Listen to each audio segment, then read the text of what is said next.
Welcome back to our second hour of the lecture, which we are talking about the invisible image of God. The invisible image of God has pointed out exactly what we should know about Christ. And the image of God, the invisible image of God, shows the deity of Jesus Christ, who was in the beginning, also in the creation. And I said at the beginning that the image of God also shows us the power behind the creation. Without the image of God, the creation wouldn't have been possible.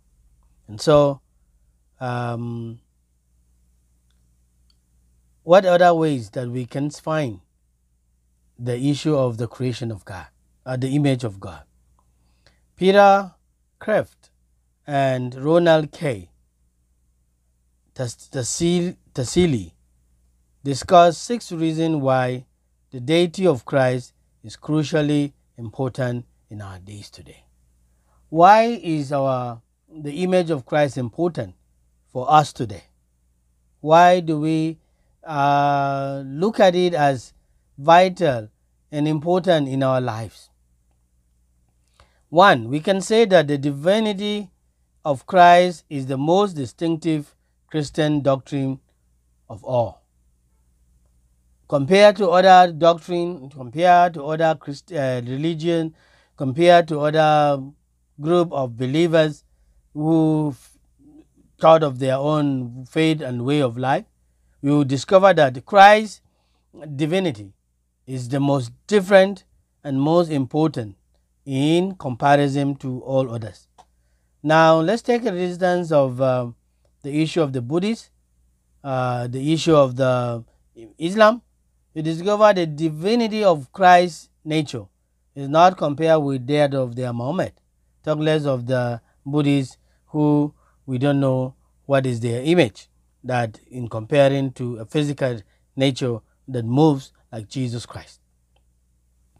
Number 2, the essential differences between Orthodox, traditional, biblical, apostolic, historical, creedal Christianity, and revisionist, Methodist, modernist, liberal Christian or Christianity is right here.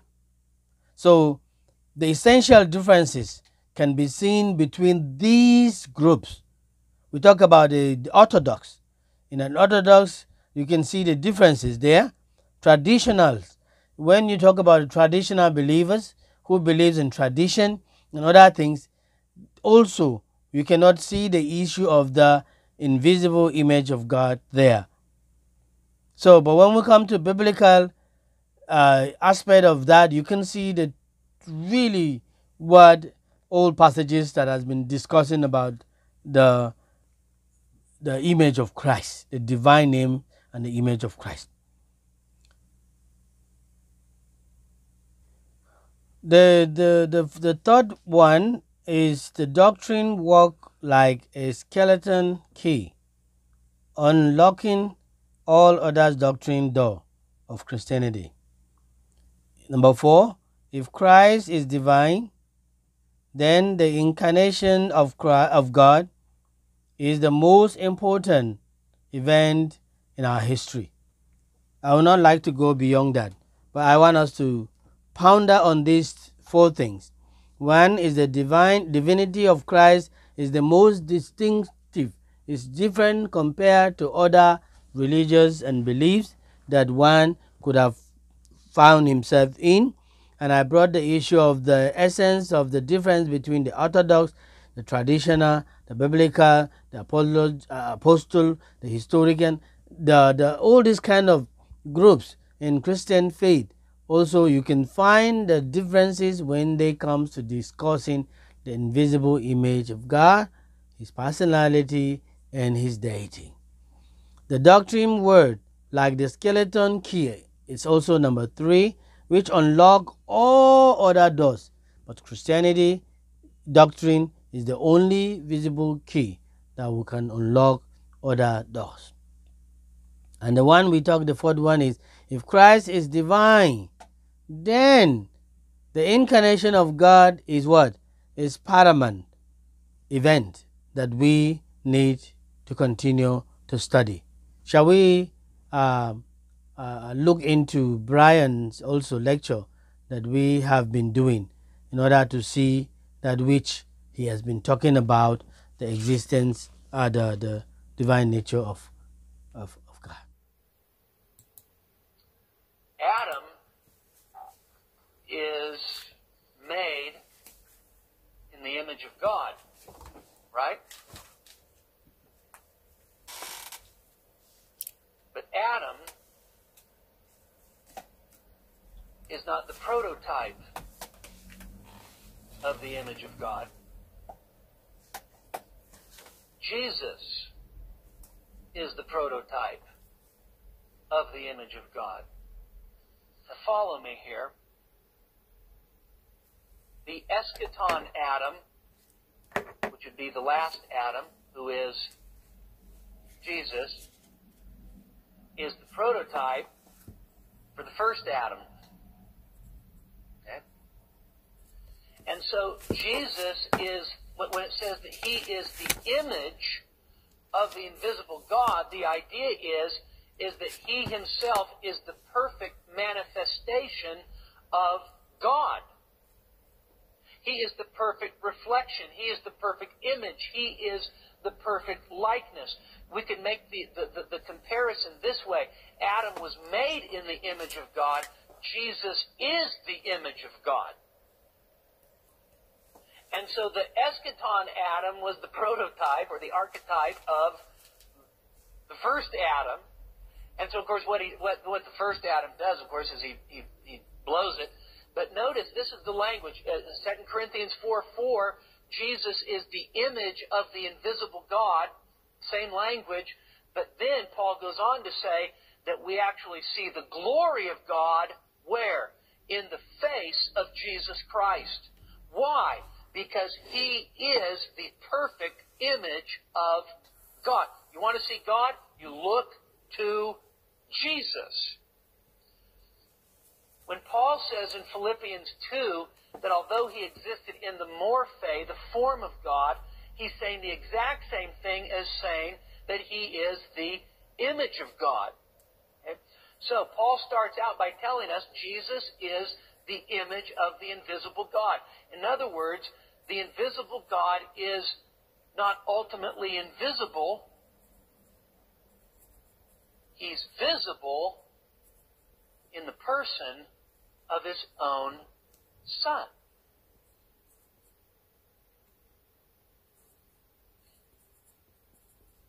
It could well be, especially in light of some of the texts that we looked at last week, that Jesus will forever be the only visible member of the Godhead.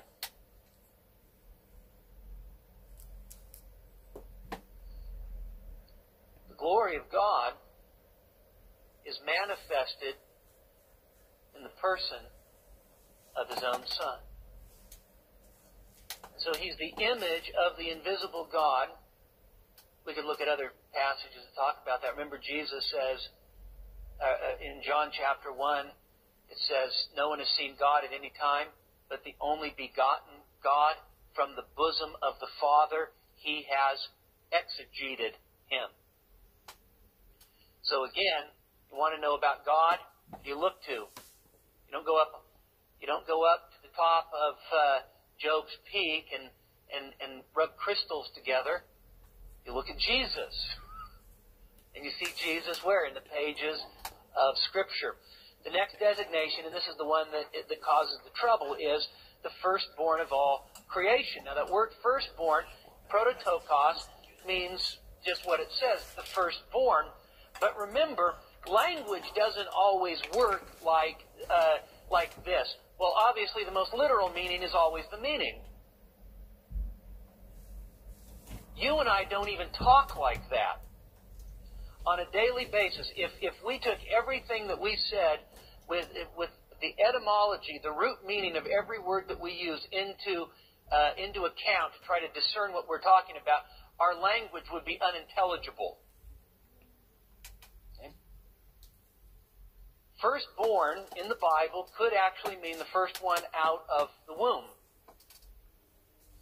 But firstborn also has a cultural range to it that you see in other passages in the Old Testament. God identifies Israel, Exodus 4:22, as his firstborn son. Now, so what is the idea of a nation being my firstborn son? Well, firstborn does not always have the idea of the first biological in a sequence of other births. Sometimes the idea of firstborn is a statement of status, preeminent status, privilege, power, position, prestige that does not belong to anyone else. So when God, for instance, says that Israel is his firstborn son, God is identifying Israel in a status that belonged uniquely to Israel as a nation and did not belong to any other nation, a status of preeminence and position and privilege that did not belong to the Canaanites, the Hittites, the Perizzites, or any of the other ites. God says of David in Psalm 89, I think verse 27, David is my firstborn among the kings of the earth.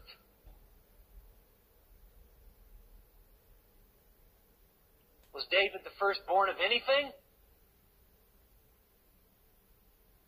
He was the runt of the litter. Right? I mean, Jesse, when Samuel says, hey, I'm here to bring these boys out, let me see them, David is such the runt of the litter, he's the squirt. He doesn't even get called by Samuel, and he certainly wasn't the first one to come out of his mother's womb. But when God says to David, you are my firstborn among the kings of the earth, what he's saying is, you have, and here's the term, you have primogeniture status. That is, you have the status that belongs to the firstborn, who is the heir of all things, who alone possesses the position of privilege and prestige. Isaac, in Hebrews chapter 11, is identified as Abraham's firstborn, his only begotten. Now, was that biologically true? Nope. Was it theologically true? Yes. It was only Isaac who had the status of heir of the promise. And so in that sense, he occupies the place of the firstborn.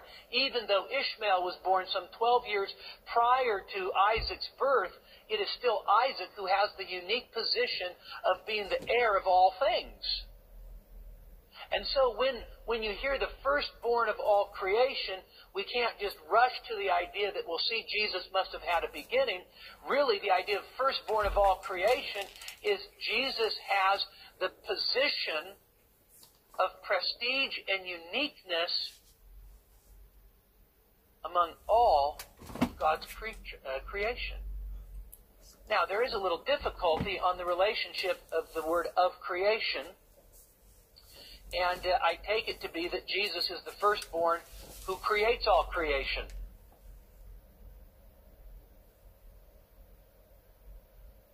Now, am I pulling that out of the air?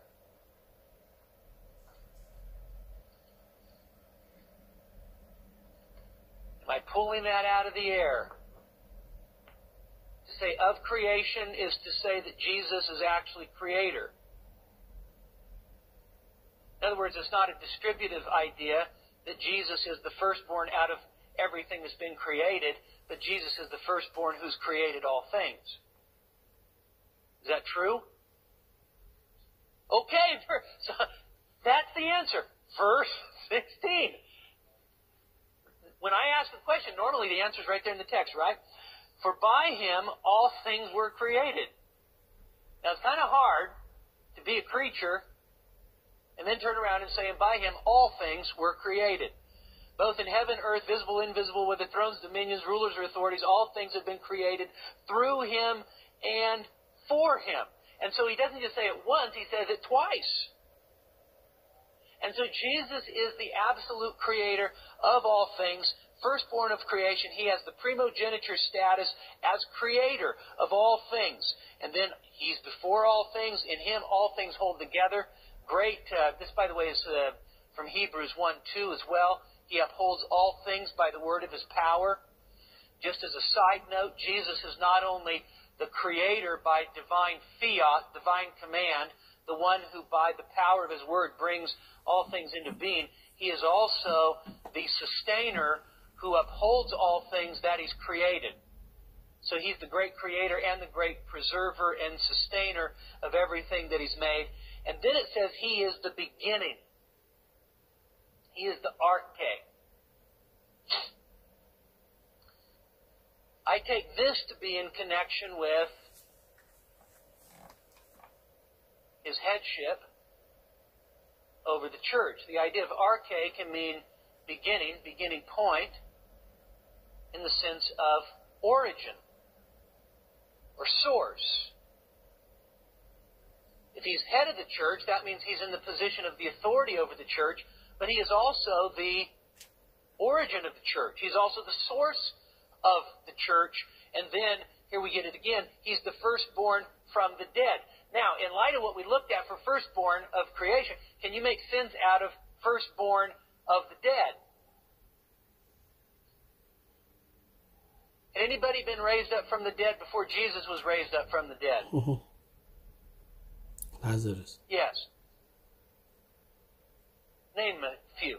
Lazarus, okay? Lazarus' resurrection predates Jesus' resurrection. Elijah raises up the widow's son. Yeah, there's lots of people that were raised up from the dead. Well, not like lots and lots, but, lots. And but Jesus is firstborn from the dead. And so firstborn by necessity can't mean chronologically first, right? But what if you take the idea of firstborn status or rank and apply it to resurrection? Is Jesus uniquely raised from the dead in a way that nobody had been raised from the dead before? Yes. Is Jesus the source and origin of our resurrection? Yes. So Jesus is firstborn from the dead in a sense that he has a unique status, a preeminence among all who are resurrected, not only as the one who ends up being the source of resurrection, I am the resurrection and the life, but he also has the unique rank of being the only one, up to this point, to be raised up from the dead, never to die again. And so firstborn as status, rank, preeminence, privilege, uniqueness works here just as well. And then Paul goes on and he says, for in him, verse 19, for in him all the fullness of God was pleased to dwell. And of course all this is Colossians 2:9 put in a different way, right? Right there in the hymn. And so there you go, as you look at Colossians 1 in this great Christ hymn, what you see is the Lord Jesus, as opposed to being only semi-exalted as a created being who happens just to be the best of created beings. Really what you see in the Christ hymn is that Jesus Christ is the perfect reflection of God because he is God. He is the firstborn of all creation because he's the creator. There's only one creator. If you were steeped in the Old Testament and somebody told you, I know who the creator is, who would you say it was? It was God. It's Yahweh. It's the God of the Bible. And so all of a sudden, here you have Jesus, image of God, firstborn of creation, firstborn from the dead. In him, the fullness of God is pleased to dwell. All right. One more text under this head, and that is back to Philippians. Philippians chapter 2.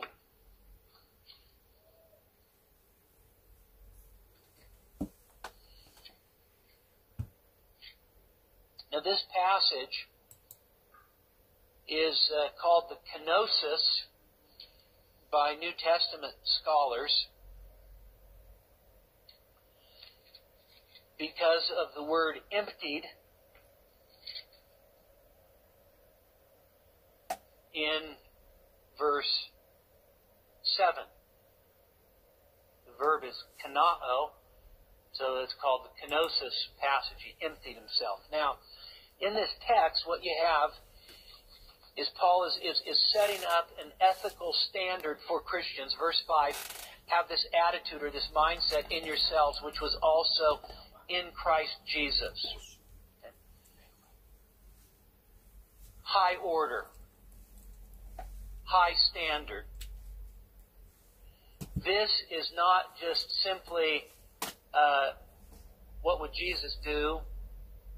This isn't just simply, hey, be more like Jesus. This is actually have the very same mindset in yourselves which was manifested in Jesus Christ.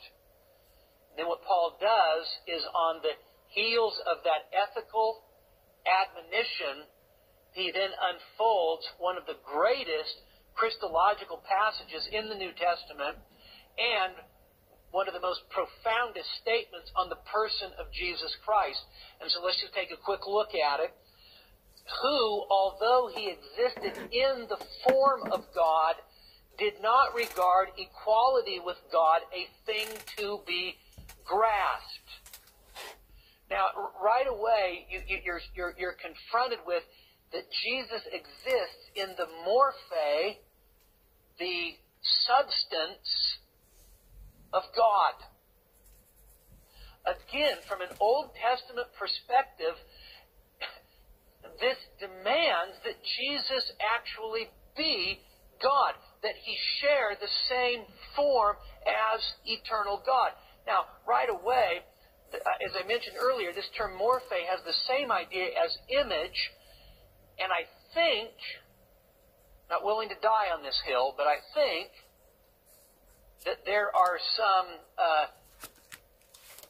Adamic undercurrents in this passage. Jesus exists in the form of God. Adam was made in the form of God.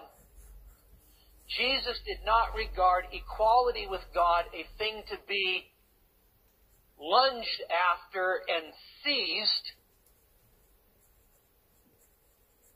but who really did want to lunge after and seize equality with God? Adam. What was Satan's lie? You will be like God. And Adam says, sounds pretty good.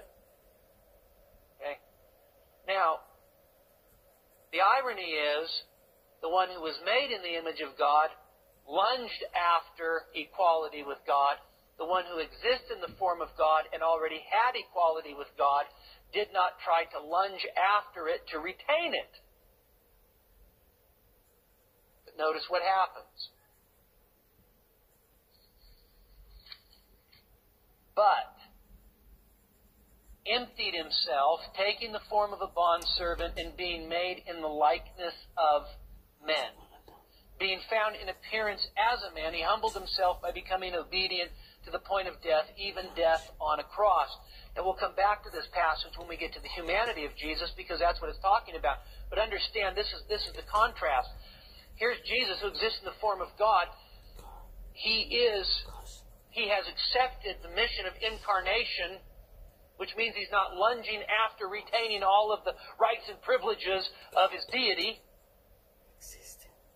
Right? I mean, when Jesus becomes man, he never stops for a minute being God, But what he does do is he lays aside certain privileges and prerogatives of the divine nature.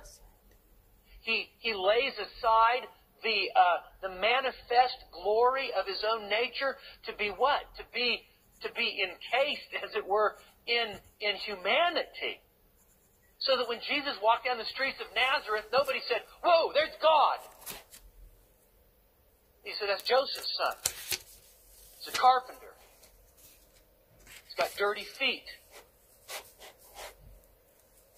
So Jesus didn't lunge after maintaining that equality with God. But what did he do? He emptied himself. Now, don't think for a second that this emptying is somehow Jesus becoming less than God.